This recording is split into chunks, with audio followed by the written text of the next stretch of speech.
पार्वती प्रियपुत्राय पूर्वा सन्ध्या प्रवर्तते। उत्तिष्ठ गजराज्यास्य कर्तव्यं लोकपालनम्। उत्तिष्ठोत्तिष्ठ विघ्नेश उत्तिष्ठ गणनायक। उत्तिष्ठ गिरिजापुत्रा जगतां मङ्गलं कुरु। श्रीकाणिपाकवरसिद्धिविनायकत्वं प्रीत्याद्य जागृहि कुरु प्रियमङ्गलानि। त्रैलोक्यरक्षणकराणि महोज्ज्वलानि। श्रीमद्विनायक विभो तव सुप्रभातम्। श्रीमद्विहारपुरवास शिवात्मजात कूपोद्भवाद्भुतविलास स्वयंभुमूर्ते। श्रीदेव शङ्खलिखिताश्रितपादपद्म श्रीमद्विनायक विभो तव सुप्रभातम्। श्रीनारिकेळवनशोभितपुष्टिगात्र क्षीराभिषिक्त शुभविग्रह तत्त्वमूर्ते। दिव्याङ्गमूषिकसुवाहनमोदरूप श्रीमद्विनायक विभो तव सुप्रभातम्। श्रीकाणिपाकवरभूतलवासतुष्ट हे आदिपूज्य अरुणारुणभानुतेज। प्राचीदिशाम्बरमिदं रविकान्तिनिष्ठं श्रीमद्विनायक विभो तव सुप्रभातम्। श्रीबाहुदा शुभतरङ्गसुबाहुदत्त सुस्निग्धशीतलकणानपि सङ्गृहीत्य प्रभातवायुरिह यास्यति सेवनाय श्रीमद्विनायक विभो तव सुप्रभातम्। गौरीकराम्बुजसुलालितदिव्यवक्त्र श्रीकण्ठमानसमुदाकरमोदरूप कैलासशैलशिखरस्थितबालभानो श्रीमद्गणेश्वर विभो तव सुप्रभातम्। दूर्वाङ्कुराणि जलजानि सुपुष्पकाणि बिल्वानि पूजनविधौ च सुसज्जितानि।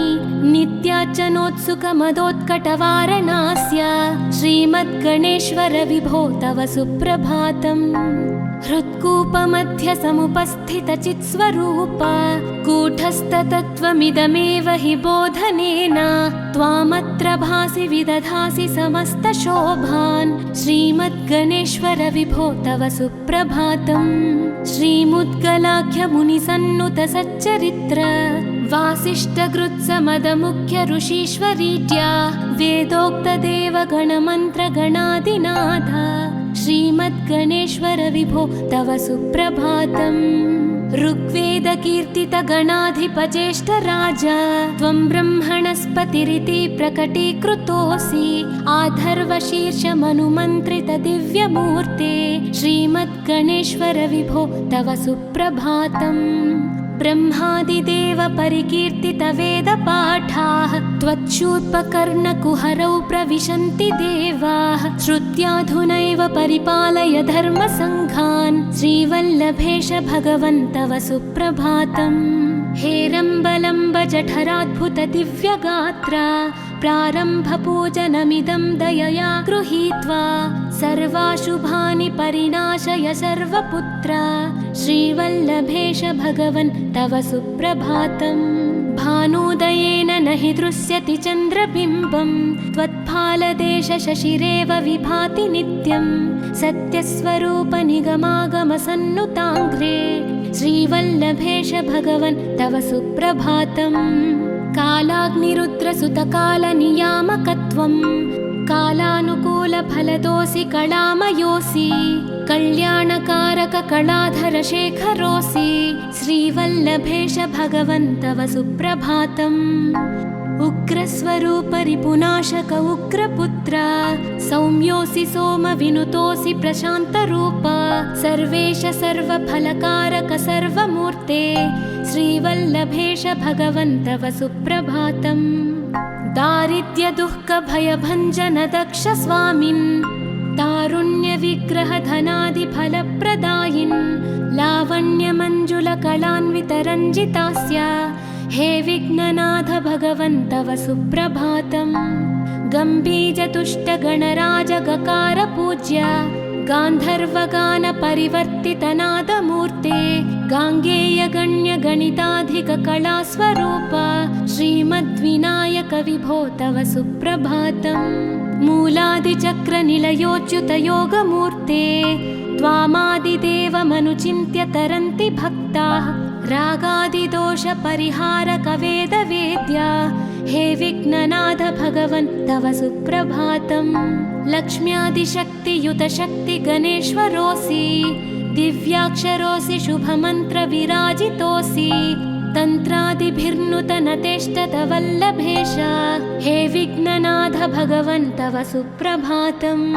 नागोपवीतधरनाथ विनोदचित्त नागास्य नाशित महाघनतानुरक्त आनन्दतुन्दिलतनो बहिरान्तरस्थ हे विघ्ननाथ भगवन् तव सुप्रभातम्।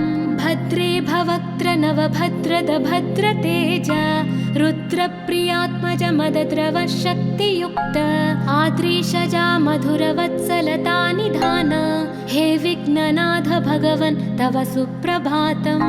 सर्वार्थसिद्धिफलदायक बुद्धिदायिन् विघ्नात्रिवज्रपरिपूज्य चतुर्थी काले भद्रं पदं दिशसि भक्तगणार्थितोऽसि हे विघ्ननाथ भगवन् तव सुप्रभातम्।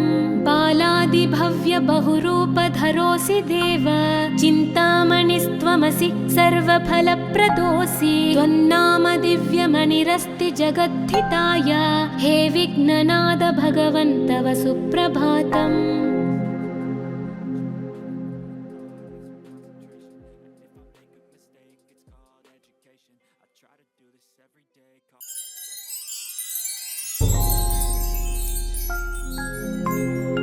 पार्वती प्रियपुत्राय पूर्वा सन्ध्या प्रवर्तते उत्तिष्ठ गजराज्यस्य कर्तव्यं लोकपालनम्। उत्तिष्ठोत्तिष्ठ विघ्नेश उत्तिष्ठ गणनायक उत्तिष्ठ गिरिजापुत्रा जगतां मङ्गलं कुरु। श्रीकाणिपाकवरसिद्धिविनायकत्वं प्रीत्याद्य जागृहि कुरु प्रियमङ्गलानि त्रैलोक्यरक्षणकराणि महोज्ज्वलानि श्रीमद्विनायक विभो तव सुप्रभातम्। श्रीमद्विहारपुरवास शिवात्मजात कूपोद्भवाद्भुतविलास स्वयंभुमूर्ते श्रीदेव शङ्खलिखिताश्रितपादपद्म श्रीमद्विनायक विभो तव सुप्रभातम्। श्रीनारिकेळवनशोभितपुष्टिगात्र क्षीराभिषिक्त शुभविग्रह तत्त्वमूर्ते दिव्याङ्गमूषिकसुवाहनमोदरूप श्रीमद्विनायक विभो तव सुप्रभातम्। श्रीकाणिपाकवरभूतलवासतुष्ट हे आदिपूज्य अरुणारुणभानुतेज प्राचीदिशाम्बरमिदं रविकान्तिनिष्ठं श्रीमद्विनायक विभो तव सुप्रभातम्। श्रीबाहुदा शुभतरङ्गसुबाहुदत्त सुस्निग्धशीतलकणानपि सङ्गृहीत्य प्राभातवायुरिहयास्यति सेवनाय श्रीमद्विनायक विभो तव सुप्रभातम्। गौरीकराम्बुजसुलालित दिव्यवक्त्र श्रीकण्ठमानसमुदाकरमोदरूप कैलासशैलशिखरस्थित बालभानो श्रीमद्गणेश्वर विभो तव सुप्रभातम्। दूर्वाङ्कुराणि जलजानि सुपुष्पकाणि बिल्वानि पूजनविधौ च सुसज्जितानि नित्यार्चनोत्सुकमदोत्कटवारणास्य श्रीमद्गणेश्वर विभो तव सुप्रभातम्। हृत्कूपमध्य समुपस्थितचित्स्वरूप कूटस्थतत्त्वमिदमेव हि बोधनेन त्वामत्र भासि विदधासि समस्तशोभान् श्रीमद्गणेश्वर विभो तव सुप्रभातम्। श्रीमुद्गलाख्यमुनिसन्नुत सच्चरित्र वासिष्ठकृत्समदमुख्य ऋषीश्वरीट्या वेदोक्तदेवगणमन्त्रगणादिनाथ श्रीमद्गणेश्वर विभो तव सुप्रभातम्।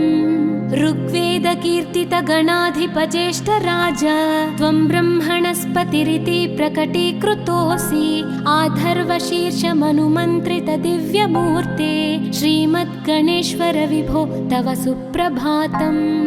ब्रह्मादिदेव परिकीर्तितवेदपाठाः त्वच्छूर्पकर्णकुहरौ प्रविशन्ति देवाः श्रुत्याधुनैव परिपालय धर्मसङ्घान् श्रीवल्लभेश भगवन् तव सुप्रभातम् हेरम्बलम्ब जठराद्भुत दिव्यगात्रा प्रारम्भपूजनमिदं दयया गृहीत्वा सर्वाशुभानि परिणाशय सर्वपुत्रा श्रीवल्लभेश भगवन् तव सुप्रभातम् भानोदयेन न हि दृश्यति चन्द्रबिम्बं त्वत्फालदेश शशिरेव विभाति नित्यं सत्यस्वरूप निगमागमसन्नुताङ्घ्रे श्रीवल्लभेश भगवन् तव सुप्रभातम् कालाग्निरुद्रसुतकालनियामकत्वं कालानुकूलफलदोऽसि कलामयोऽसि कल्याणकारक कलाधरशेखरोऽसि श्रीवल्लभेश भगवन् तव सुप्रभातम् उग्रस्वरूपरिपुनाशक उग्रपुत्र सौम्योऽसि सोमविनुतोऽसि प्रशान्तरूप सर्वेश सर्वफलकारक सर्वमूर्ते श्रीवल्लभेश भगवन् तव सुप्रभातम् दारिद्र्यदुःखभयभञ्जन दक्ष स्वामिन् तारुण्यविग्रहधनादिफलप्रदायिन् लावण्यमञ्जुलकलान्वितरञ्जितास्य हे विघ्ननाथ भगवन् तव सुप्रभातम् गम्भीजतुष्टगणराजगकार पूज्य गान्धर्वगानपरिवर्तितनादमूर्ते गाङ्गेयगण्यगणिताधिककलास्वरूप श्रीमद्विनायक विभो तव सुप्रभातम् मूलादिचक्रनिलयोच्युतयोगमूर्ते त्वामादिदेवमनुचिन्त्य तरन्ति भक्ताः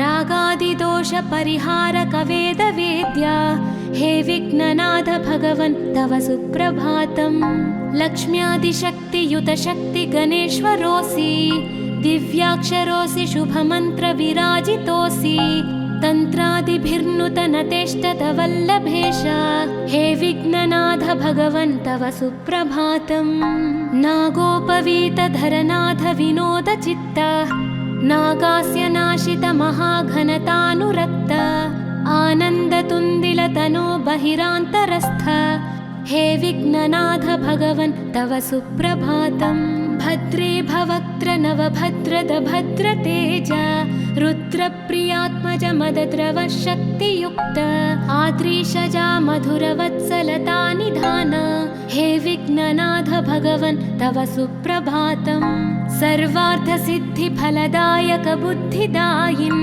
विघ्नात्रिवज्रपरिपूज्य चतुर्थी काले भद्रं पदं दिशसि भक्तगणार्थितोऽसि हे विघ्ननाथ भगवन् तव सुप्रभातम् बालादिभव्य बहुरूपधरोऽसि देव चिन्तामणिस्त्वमसि सर्वफलप्रदोऽसि त्वन्नाम दिव्यमणिरस्ति जगद्धिताय हे विघ्ननाथ भगवन् तव सुप्रभातम्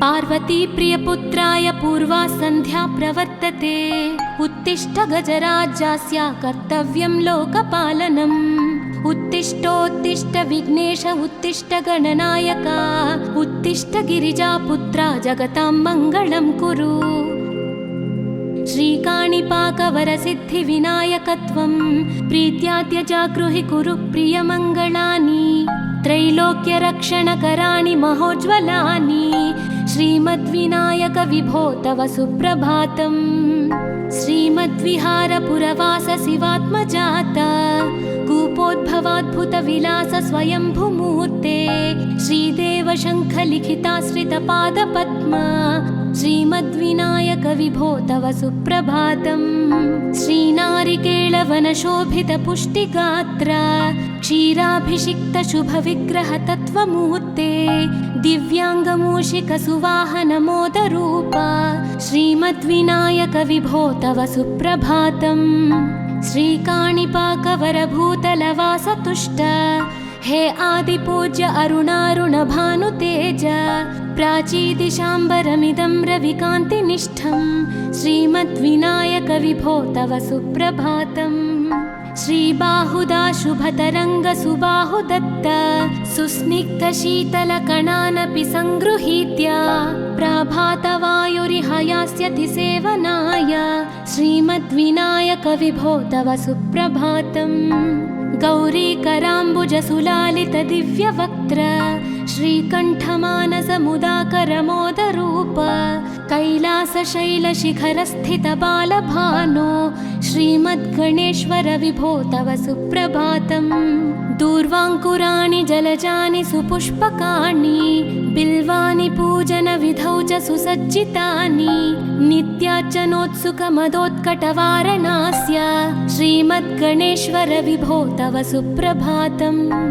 हृत्कूपमध्यसमुपस्थितचित्स्वरूप कूटस्थतत्त्वमिदमेव हि बोधनेन त्वामत्र भासि विदधासि समस्तशोभान् श्रीमद्गणेश्वर विभो तव सुप्रभातम्।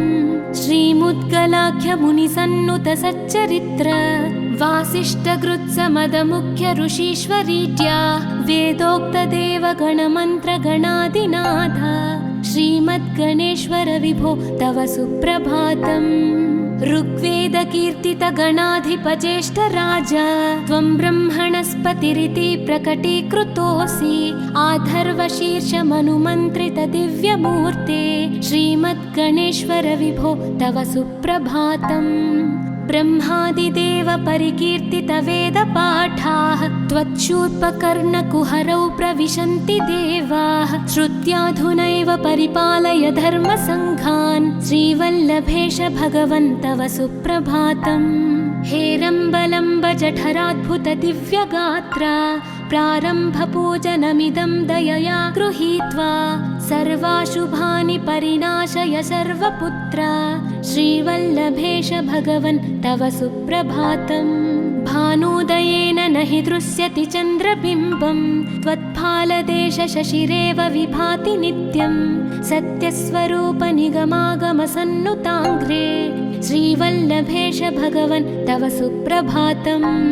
कालाग्निरुद्रसुतकालनियामकत्वं कालानुकूलफलदोऽसि कलामयोऽसि कल्याणकारककलाधरशेखरोऽसि श्रीवल्लभेश भगवन् तव सुप्रभातम्।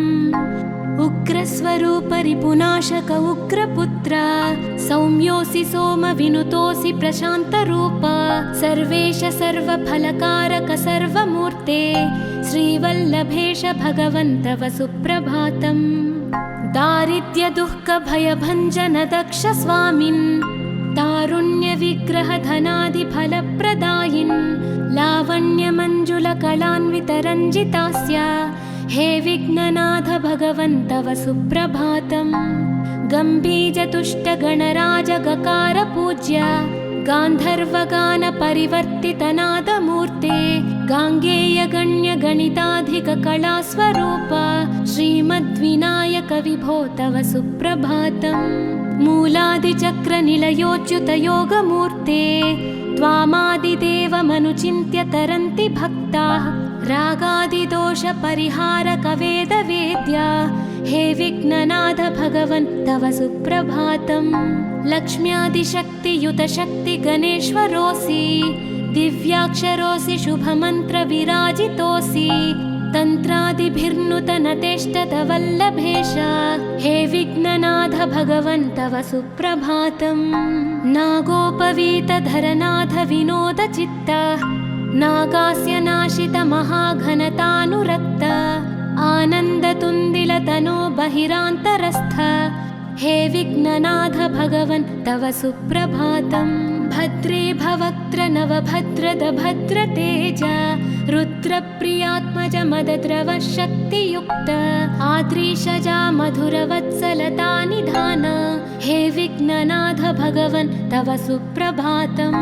सर्वार्थसिद्धिफलदायक बुद्धिदायिन् विघ्नाद्रिवज्रपरिपूज्य चतुर्थीकाले भद्रं पदं दिशसि भक्तगणार्थितोऽसि हे विघ्ननाथ भगवन् तव सुप्रभातम्। बालादिभव्यबहुरूपधरोऽसि देव चिन्तामणिस्त्वमसि सर्वफलप्रदोऽसि त्वन्नाम दिव्यमणिरस्ति जगद्धिताय हे विघ्ननाद भगवन् तव सुप्रभातम्।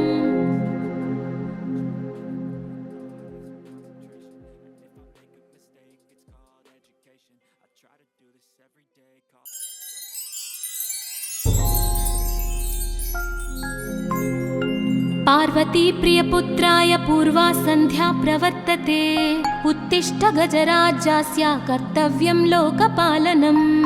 उत्तिष्ठोत्तिष्ठ विघ्नेश उत्तिष्ठ गणनायक उत्तिष्ठ गिरिजापुत्रा जगतां मङ्गलं कुरु।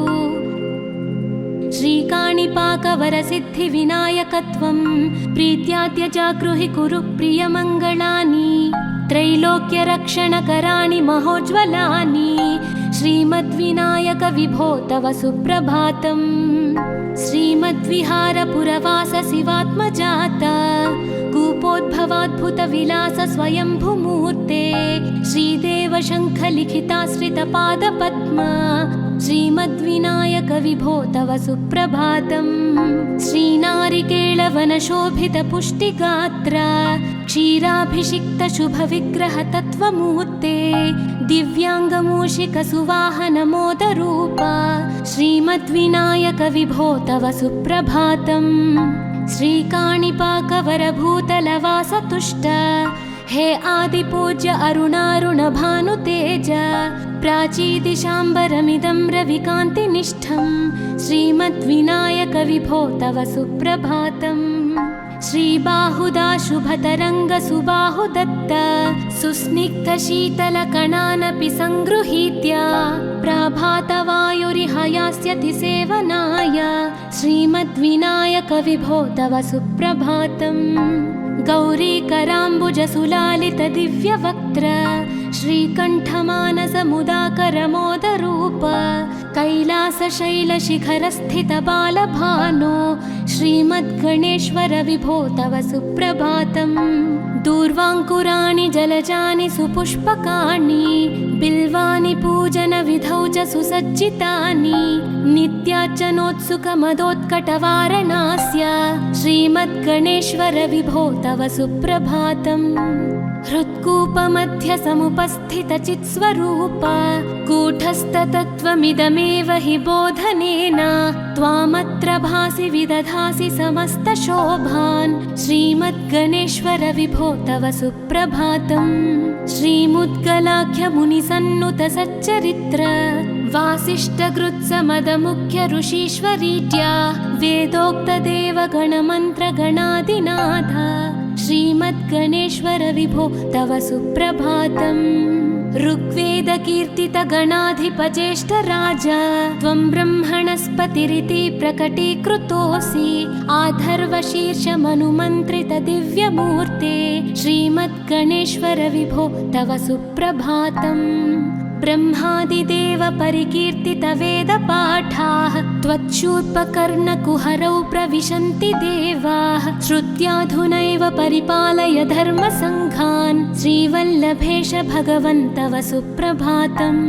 हेरम्बलम्ब जठराद्भुत दिव्यगात्र प्रारम्भपूजनमिदं दयया गृहीत्वा सर्वाशुभानि परिणाशय सर्वपुत्र श्रीवल्लभेश भगवन् तव सुप्रभातम्।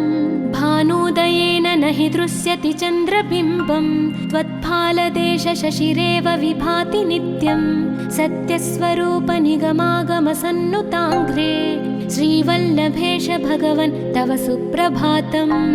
कालाग्निरुद्रसुतकालनियामकत्वं कालानुकूलफलदोऽसि कलामयोऽसि कल्याणकारक कलाधरशेखरोऽसि श्रीवल्लभेश भगवन् तव सुप्रभातम्।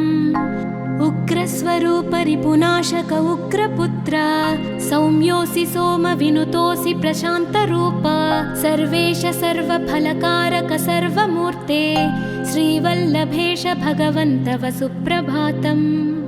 दारिद्र्यदुःखभयभञ्जन दक्ष स्वामिन् तारुण्यविग्रहधनादिफलप्रदायिन् लावण्यमञ्जुलकलान्वितरञ्जितास्य हे विघ्ननाथ भगवन् तव सुप्रभातम्। गम्भीरतुष्टगणराजगकार गान्धर्वगानपरिवर्तितनादमूर्ते गाङ्गेयगण्यगणिताधिककलास्वरूप श्रीमद्विनायक विभो तव सुप्रभातम्। मूलादिचक्रनिलयोच्युतयोगमूर्ते त्वामादिदेवमनुचिन्त्य तरन्ति भक्ताः रागादिदोषपरिहारकवेदवेद्या हे विघ्ननाथ भगवन् तव सुप्रभातम्। लक्ष्म्यादिशक्तियुतशक्तिगणेश्वरोऽसि दिव्याक्षरोऽसि शुभमन्त्रविराजितोऽसि तन्त्रादिभिर्नुतनतेष्टतवल्लभेश हे विघ्ननाथ भगवन् तव सुप्रभातम्।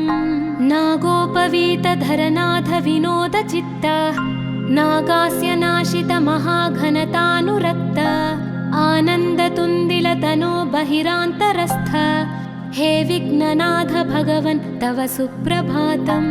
भद्रे भवक्त्र नवभद्रद भद्रतेज रुद्रप्रियात्मज मदद्रव शक्तियुक्त आद्रीशजा मधुरवत्सलता निधान हे विघ्ननाथ भगवन् तव सुप्रभातम्।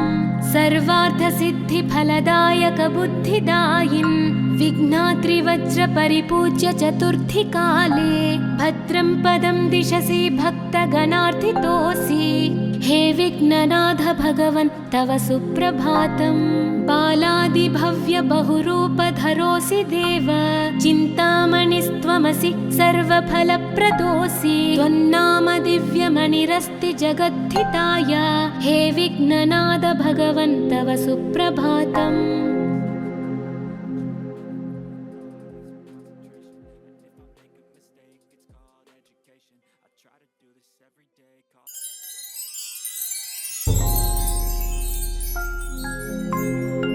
पार्वती प्रियपुत्राय पूर्वा सन्ध्या प्रवर्तते उत्तिष्ठ गजराज्यस्य कर्तव्यं लोकपालनम्। उत्तिष्ठोत्तिष्ठ विघ्नेश उत्तिष्ठ गणनायक उत्तिष्ठ गिरिजापुत्रा जगतां मङ्गलं कुरु।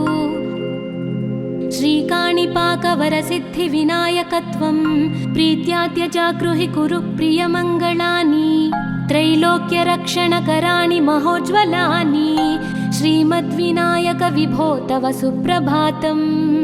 श्रीमद्विहारपुरवास शिवात्मजात कूपोद्भवाद्भुतविलास स्वयंभुमूर्ते श्रीदेव शङ्खलिखिताश्रितपादपद्म श्रीमद्विनायक विभो तव सुप्रभातम्।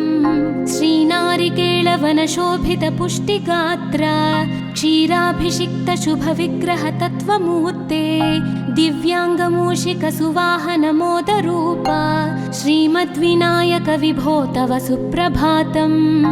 श्रीकाणिपाकवरभूतलवासतुष्ट हे आदिपूज्य अरुणारुणभानुतेज प्राचीदिशाम्बरमिदं रविकान्तिनिष्ठं श्रीमद्विनायक विभो तव सुप्रभातम्।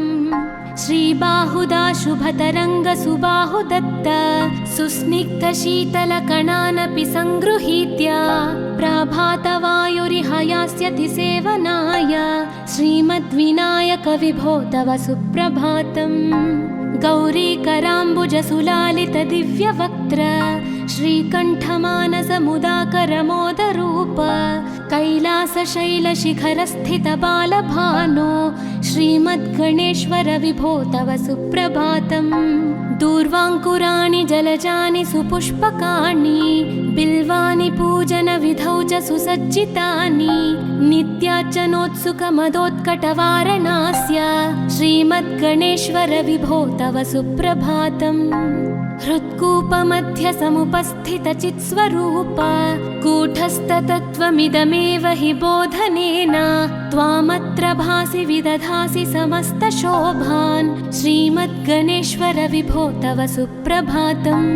श्रीमुद्गलाख्यमुनिसन्नुतसच्चरित्र वासिष्ठकृत्समदमुख्य ऋषीश्वरीज्या वेदोक्तदेवगणमन्त्रगणादिनाथ श्रीमद्गणेश्वर विभो तव सुप्रभातम्। ऋग्वेदकीर्तितगणाधिपज्येष्ठराज त्वं ब्रह्मणस्पतिरिति प्रकटीकृतोऽसि। आधर्वशीर्षमनुमन्त्रितदिव्यमूर्ते श्रीमद्गणेश्वर विभो तव सुप्रभातम्। ब्रह्मादिदेव परिकीर्तितवेदपाठाः त्वच्छूर्पकर्णकुहरौ प्रविशन्ति देवाः। श्रुत्याधुनैव परिपालय धर्मसङ्घान् श्रीवल्लभेश भगवन् तव सुप्रभातम्। हेरम्बलम्ब जठराद्भुत दिव्यगात्रा प्रारम्भपूजनमिदं दयया गृहीत्वा। सर्वाशुभानि परिणाशय सर्वपुत्रा श्रीवल्लभेश भगवन् तव सुप्रभातम्। भानुदयेन न हि दृश्यति चन्द्रबिम्बं त्वत्फालदेश शशिरेव विभाति नित्यं। सत्यस्वरूप निगमागमसन्नुताङ्घ्रे श्रीवल्लभेश भगवन् तव सुप्रभातम्। कालाग्निरुद्रसुतकालनियामकत्वं कालानुकूलफलदोऽसि कलामयोऽसि। कल्याणकारक कलाधरशेखरोऽसि श्रीवल्लभेश भगवन् तव सुप्रभातम्। उग्रस्वरूप रिपुनाशक उग्रपुत्र सौम्योऽसि सोमविनुतोऽसि प्रशान्तरूप। सर्वेश सर्वफलकारक सर्वमूर्ते श्रीवल्लभेश भगवन् तव सुप्रभातम्।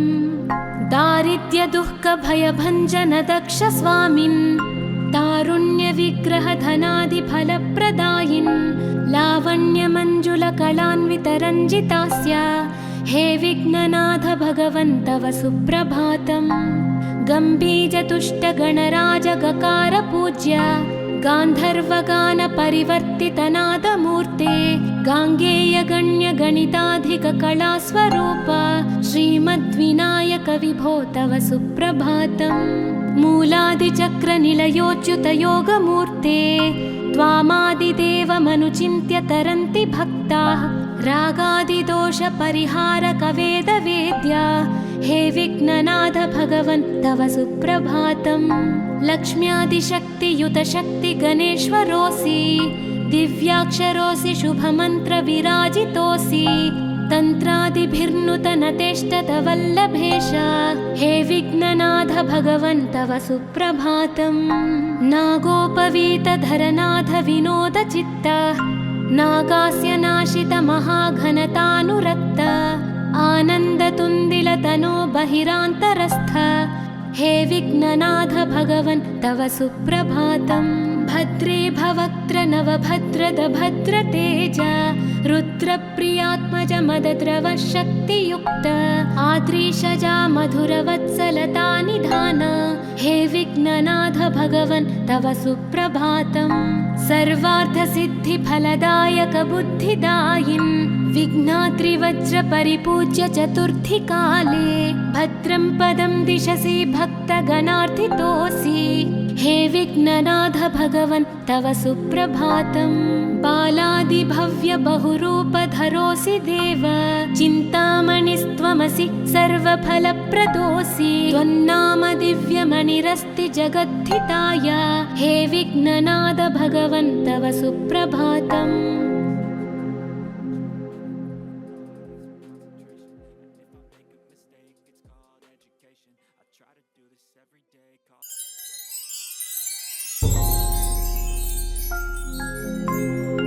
पार्वती प्रियपुत्राय पूर्वा सन्ध्या प्रवर्तते। उत्तिष्ठ गजराज्यास्य कर्तव्यं लोकपालनम्। उत्तिष्ठोत्तिष्ठ विघ्नेश उत्तिष्ठ गणनायक। उत्तिष्ठ गिरिजापुत्रा जगतां मङ्गलं कुरु। श्रीकाणिपाकवरसिद्धिविनायकत्वं प्रीत्याद्य जागृहि कुरु प्रियमङ्गलानि। त्रैलोक्यरक्षणकराणि महोज्ज्वलानि श्रीमद्विनायक विभो तव सुप्रभातम्। श्रीमद्विहारपुरवास शिवात्मजात कूपोद्भवाद्भुतविलास स्वयंभूमूर्ते। श्रीदेव शङ्खलिखिताश्रितपादपद्म श्रीमद्विनायक विभो तव सुप्रभातम् श्रीनारिकेळवनशोभितपुष्टिगात्र क्षीराभिषिक्तशुभविग्रहतत्त्वमूर्ते दिव्याङ्गमूषिकसुवाहनमोदरूप श्रीमद्विनायक विभो तव सुप्रभातम् श्रीकाणिपाकवरभूतलवासतुष्ट हे आदिपूज्य अरुणारुणभानुतेज प्राचीदिशाम्बरमिदं रविकान्तिनिष्ठं श्रीमद्विनायक विभो तव सुप्रभातम् श्रीबाहुदा शुभतरङ्गसुबाहुदत्त सुस्निग्धशीतलकणानपि सङ्गृहीत्य प्रभातवायुरिह यास्यति सेवनाय श्रीमद्विनायक विभो तव सुप्रभातम् गौरीकराम्बुजसुलालितदिव्यवक्त्र श्रीकण्ठमानसमुदाकरमोदरूप कैलासशैलशिखरस्थितबालभानो श्रीमद्गणेश्वर विभो तव सुप्रभातम् दूर्वाङ्कुराणि जलजानि सुपुष्पकाणि बिल्वानि पूजनविधौ च सुसज्जितानि नित्यार्चनोत्सुकमदोत्कटवारणास्य श्रीमद्गणेश्वर विभो तव सुप्रभातम् हृत्कूपमध्यसमुपस्थितचित्स्वरूप कूटस्थतत्त्वमिदमेव हि बोधनेन त्वामत्र भासि विदधासि समस्तशोभान् श्रीमद्गणेश्वर विभो तव सुप्रभातम् श्रीमुद्गलाख्यमुनिसन्नुतसच्चरित्र वासिष्ठगृत्समदमुख्य ऋषीश्वरीड्या वेदोक्तदेवगणमन्त्रगणादिनाथ श्रीमद्गणेश्वर विभो तव सुप्रभातम् ऋग्वेदकीर्तितगणाधिपज्येष्ठराज त्वं ब्रह्मणस्पतिरिति प्रकटीकृतोऽसि आधर्वशीर्षमनुमन्त्रितदिव्यमूर्ते श्रीमद्गणेश्वर विभो तव सुप्रभातम् ब्रह्मादिदेव परिकीर्तितवेदपाठाः त्वच्छूर्पकर्णकुहरौ प्रविशन्ति देवाः श्रुत्याधुनैव परिपालय धर्मसङ्घान् श्रीवल्लभेश भगवन् तव सुप्रभातम् हेरम्बलम्ब जठराद्भुतदिव्यगात्र प्रारम्भपूजनमिदं दयया गृहीत्वा सर्वाशुभानि परिणाशय सर्वपुत्र श्रीवल्लभेश भगवन् तव सुप्रभातम् भानुदयेन न हि दृश्यति चन्द्रबिम्बं त्वत्फालदेशशशिरेव विभाति नित्यं सत्यस्वरूप निगमागमसन्नुताङ्घ्रे श्रीवल्लभेश भगवन् तव सुप्रभातम् कालाग्निरुद्रसुतकालनियामकत्वं कालानुकूलफलदोऽसि कलामयोऽसि कल्याणकारककलाधरशेखरोऽसि श्रीवल्लभेश भगवन् तव सुप्रभातम् उग्रस्वरूपरिपुनाशक उग्रपुत्र सौम्योऽसि सोमविनुतोऽसि प्रशान्तरूप सर्वेश सर्वफलकारक सर्वमूर्ते श्रीवल्लभेश भगवन् तव सुप्रभातम् दारिद्र्यदुःखभयभञ्जन दक्ष स्वामिन् तारुण्यविग्रहधनादिफलप्रदायिन् लावण्यमञ्जुलकलान्वितरञ्जितास्य हे विघ्ननाथ भगवन् तव सुप्रभातम् गम्भीजतुष्टगणराजगकार पूज्य गान्धर्वगानपरिवर्तितनादमूर्ते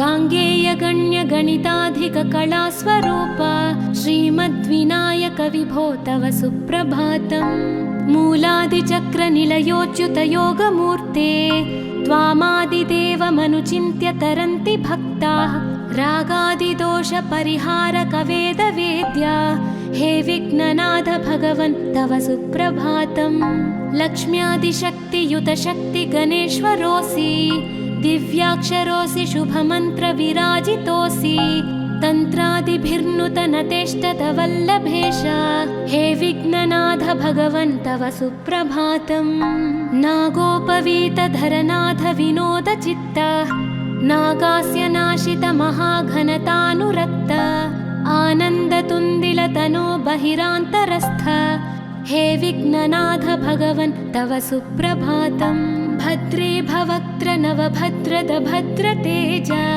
रुद्रप्रियात्मज मदद्रव शक्तियुक्त आद्रीशजा मधुरवत्सलता निधान हे विघ्ननाथ भगवन् तव सुप्रभातम् सर्वार्थसिद्धिफलदायक बुद्धिदायिन् विघ्नाद्रिवज्र परिपूज्य चतुर्थी काले भद्रं पदं दिशसि भक्तगणार्थितोऽसि हे विघ्ननाथ भगवन् तव सुप्रभातम् बालादिभव्य बहुरूपधरोऽसि देव चिन्तामणिस्त्वमसि सर्वफलप्रदोऽसि त्वन्नाम दिव्यमणिरस्ति जगद्धिताय हे विघ्ननाथ भगवन् तव सुप्रभातम्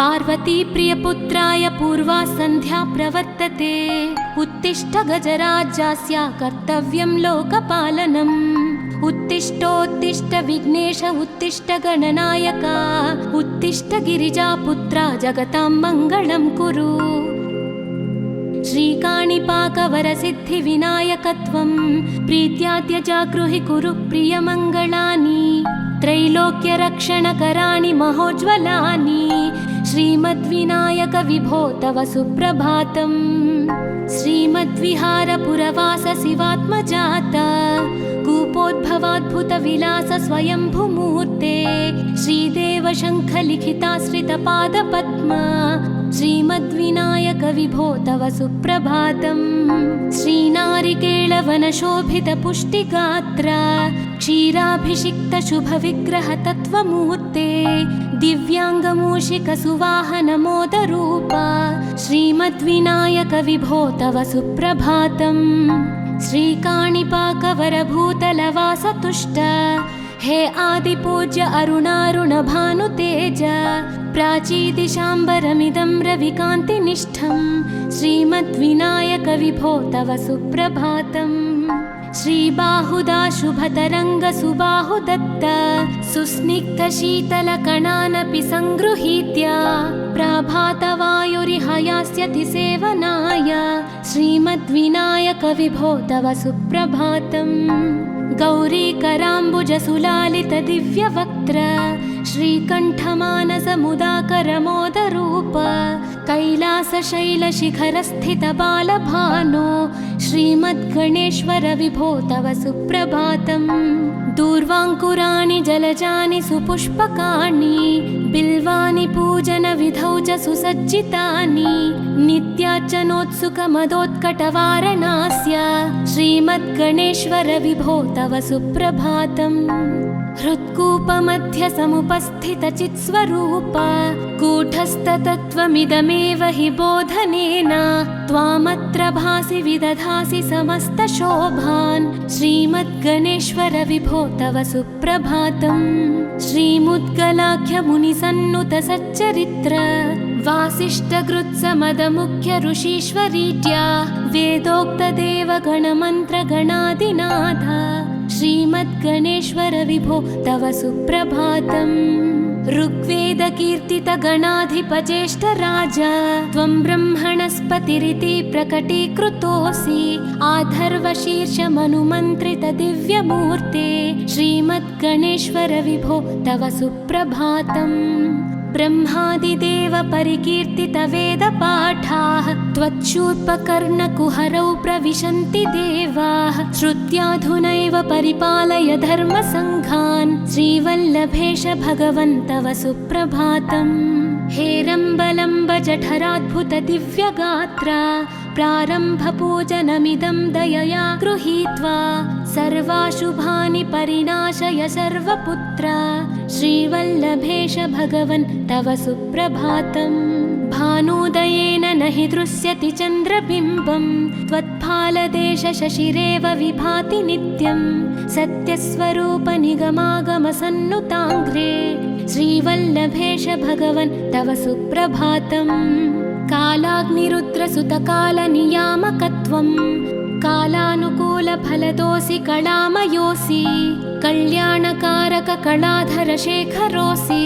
श्रीवल्लभेश भगवन् तव सुप्रभातम् उग्रस्वरूपरिपुनाशक उग्रपुत्र सौम्योऽसि सोमविनुतोऽसि प्रशान्तरूप सर्वेश सर्वफलकारक सर्वमूर्ते श्रीवल्लभेश भगवन् तव सुप्रभातम् दारिद्र्यदुःखभयभञ्जन दक्ष स्वामिन् तारुण्यविग्रहधनादिफलप्रदायिन् लावण्यमञ्जुलकलान्वितरञ्जितास्य हे विघ्ननाथ भगवन् तव सुप्रभातम् गम्भीरतुष्टगणराजगकार गान्धर्वगानपरिवर्तितनादमूर्ते गाङ्गेयगण्यगणिताधिककलास्वरूप श्रीमद्विनायक विभो तव सुप्रभातम् मूलादिचक्रनिलयोच्युतयोगमूर्ते त्वामादिदेवमनुचिन्त्य तरन्ति भक्ताः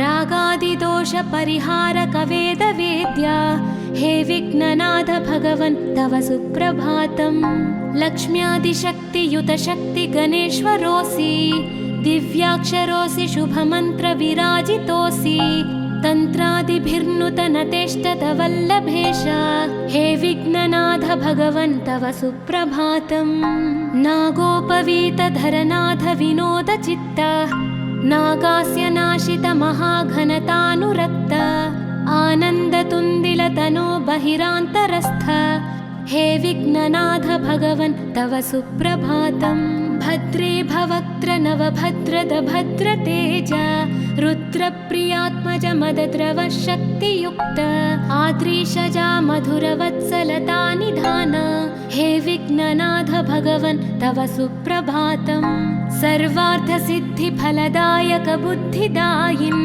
विघ्नाद्रिवज्रपरिपूज्य चतुर्थीकाले भद्रं पदं दिशसि भक्तगणार्थितोऽसि हे विघ्ननाथ भगवन् तव सुप्रभातम् बालादिभव्य बहुरूपधरोऽसि देव चिन्तामणिस्त्वमसि सर्वफलप्रदोऽसि त्वन्नाम दिव्यमणिरस्ति जगद्धिताय हे विघ्ननाथ भगवन् तव सुप्रभातम्